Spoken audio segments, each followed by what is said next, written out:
தர்பூசணி சாப்பிட்டதுனால ஒரு குடும்பமே இறந்து போயிட்டு அப்படின்னு சொன்னால் நீங்கள் நம்புவீங்களா? நம்ம எல்லாருமே தர்பூசணி சாப்பிட்ருப்போம். ப்ராக்டிக்கலாக யோசிச்சோன்னா அதுக்கான வாய்ப்புகளே கிடையாதுன்னு தான் தோணும். ஆனால் மும்பையில் ஒரு குடும்பம் முழுசாக இறந்து போயிட்டாங்க. அவங்க யாருமே இல்லை. ஆனால் இதில் ஒரு மிகப்பெரிய மிஸ்ட்ரி ஏதோ இருக்குது அப்படின்னு எல்லாராலையும் நம்பப்படுது. அப்படி என்ன தான் அங்கே நடந்தது அதை தான் உங்கள்கிட்ட சொல்ல போகிறேன். எல்லாருக்கும் வணக்கம், நான் தான் பாலாஜி பேசுகிறேன். முதல்ல இந்த சம்பவம் மும்பையில் ஒரு முகலாய கட்டடம், ஒரு பழைய கட்டடம், அங்கே தான் அது நடந்திருக்கு.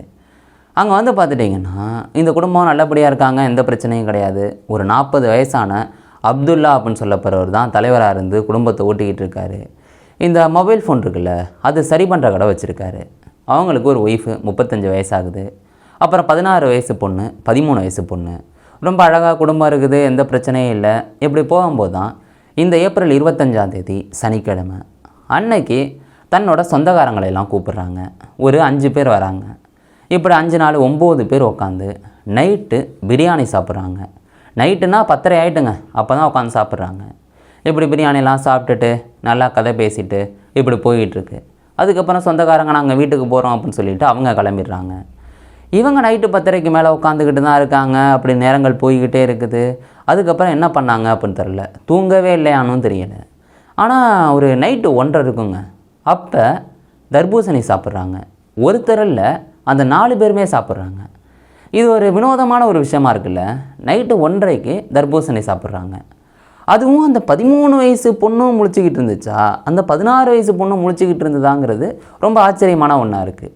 ஆனால் அடுத்த நாள் ஞாயிற்றுக்கிழமை, அதனால் முழிச்சிக்கிட்டு இருந்தாங்களாங்கிறதும் ஒரு கேள்விக்குறியாக இருக்குது. பட் இருந்தாலும் இதில் ஒரு மிகப்பெரிய ஒரு மிஸ்ட்ரி இருக்குது. இப்படி போயிட்டு இருக்கும்போது தான் அவங்க சாப்பிட்றாங்க.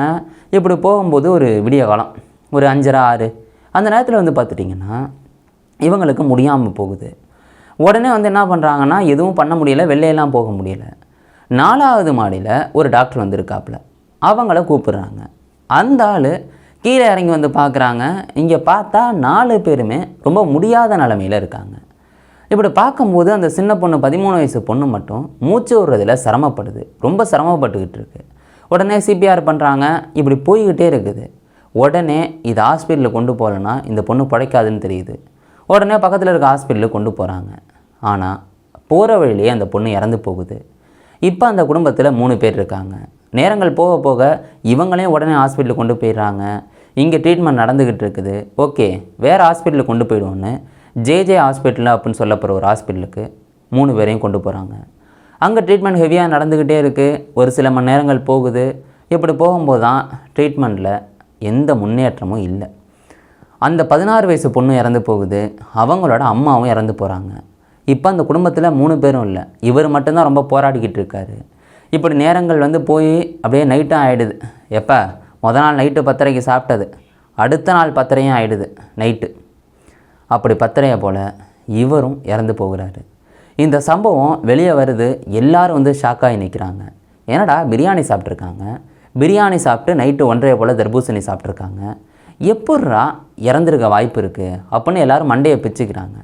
இந்த சம்பவம் மும்பையை தாண்டி ஃபுல்லாக எல்லா இடங்கள்லையும் பரவுது. ஏன் இந்தியா ஃபுல்லாக இந்த சம்பவத்தை பற்றி பேசுகிறாங்க, இதுக்கெல்லாம் வாய்ப்பே கிடையாது அப்படின்னு. இப்படி போயிட்டு இருக்கும்போது தான் பார்த்துட்டிங்கன்னா போலீஸ் சந்தேக மரணம், இயற்கைக்கு மாறான மரணம்னு போட்டு அவங்க விசாரிக்க ஆரம்பிக்கிறாங்க. உடனே அவங்க வீட்டுக்கு போகிறாங்க. அங்கே போயிட்டு என்னென்ன பொருள் இருக்குதுன்னு பார்க்குறாங்க. அங்கே அந்த பாதி சாப்பிட்ட தர்பூசணி இருக்குது. அதையும் தாண்டி பிரியாணி சாப்பிட்டாங்கல்ல, அதில் அந்த சாதம், இது மாதிரி பல விஷயங்கள் இருக்குது, அதையும் எடுத்துக்கிறாங்க. அப்புறம் இதுக்கு மசாலாலாம் நிறையா போட்டிருப்பாங்கல்ல, அந்த மசாலா, மஞ்சத்தூள், மிளகாய்த்தூள்னு ஏகப்பட்ட விஷயங்கள் எடுக்கிறாங்க. அந்த கிளாஸில் தண்ணி இருந்திருக்கு, அந்த தண்ணியை கூட எடுத்துக்கிறாங்க. இப்படி பல விஷயங்களை அந்த வீட்டிலேருந்து எடுக்கிறாங்க. லாஸ்ட்டாக என்னென்ன சாப்பிட்டாங்களோ எல்லாத்தையும் ஆய்வுக்காக தடயவியல் நிபுணர்கள் எடுத்து சோதனை பண்ணுறாங்க. இது நடந்துக்கிட்டு இருக்குது. இதை தாண்டி பார்த்துட்டிங்கன்னா போஸ்ட்மார்ட்டமும் நடக்குது. போஸ்ட்மார்ட்டம் முடிஞ்சு அப்புறம் இந்த ரிப்போர்ட்லாம் வந்ததுக்கப்புறம் தான் ஒரிஜினலாக இதனால தான் இறந்தாங்களா அப்படின்னு தெரிய வரும். ஆனால் இந்த சம்பவம் பயங்கர வைரலாகி தர்பூசணி சாப்பிட்டு இறந்துட்டாங்க அப்படின்னு மும்பை ஃபுல்லாக பயங்கர வைரல். அதனால அங்கே தர்பூசணியோட விலையுமே கம்மியாயிட்டு 1 கிலோ 5 ரூபாயிலேருந்து 7 ரூபா தான் போகுது. யாருமே வாங்க மாட்டுறாங்க. வியாபாரியெல்லாம் அந்தளவுக்கு கஷ்டப்படுறாங்க. இதில் டாக்டர் என்ன தெரியுமா சொல்கிறாங்க, இந்த சம்பவம் வைரல் ஆனோடனே நிறைய புரளிகள், ஏங்க தர்பூசணி சாப்பிட்டா கெடுதலுங்க அப்படின்னு. ஆனால் தர்பூசணி அந்தளவுக்கு நல்லதுங்க, அது சாப்பிட்டாலாம் இறக்க மாட்டாங்க. இதை தாண்டி நைட் நேரத்தில் சாப்பிட்டாலும் பிரச்சனை எல்லாம் கிடையாது. பிரியாணி சாப்பிட்டுட்டு தர்பூசணி சாப்பிட்டதுனால ஒருத்தங்க இறந்துருவாங்கன்னு எந்த ஒரு அறிவியல் பூர்வமான சான்றெல்லாம் கிடையாது. இது டோட்டலாக புரளி தான். இது ரெண்டே ரெண்டு விஷயந்தான் இருக்கணும். ஒன்று, அந்த பொருள் வீணாக போயிருந்துருக்கணும் தர்பூசணி.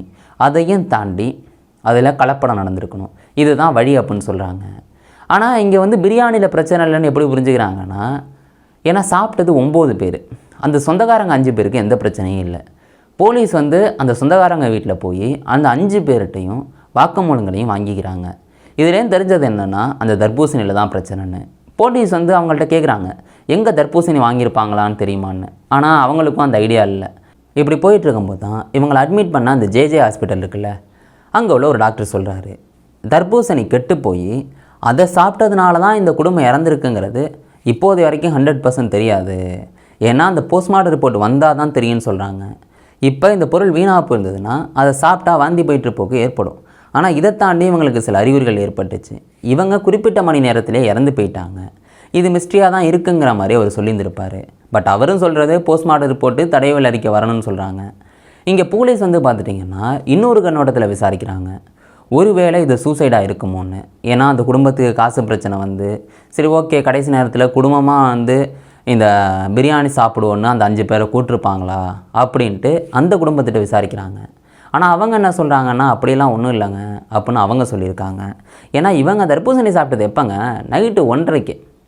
யாராவது நைட்டு 1:30க்கு தர்பூசணி சாப்பிடுவாங்களா? அதனால தான் போலீஸ் இந்த கண்ணோட்டத்துலேயும் விசாரிக்கிறாங்க. இங்கே மிகப்பெரிய விஷயம், தர்பூசணி கெட்டு போயிருக்குமா இல்லாட்டி கலப்படம் பண்ணியிருப்பாங்களான்னு.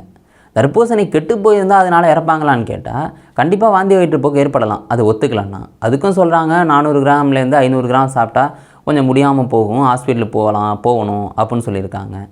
பட் இதனால் இறப்பாங்களான்னு கேட்டாலும் அதுவும் சந்தேகம்தான் அப்படின்ட்டு டாக்டர் சொல்கிறாங்க.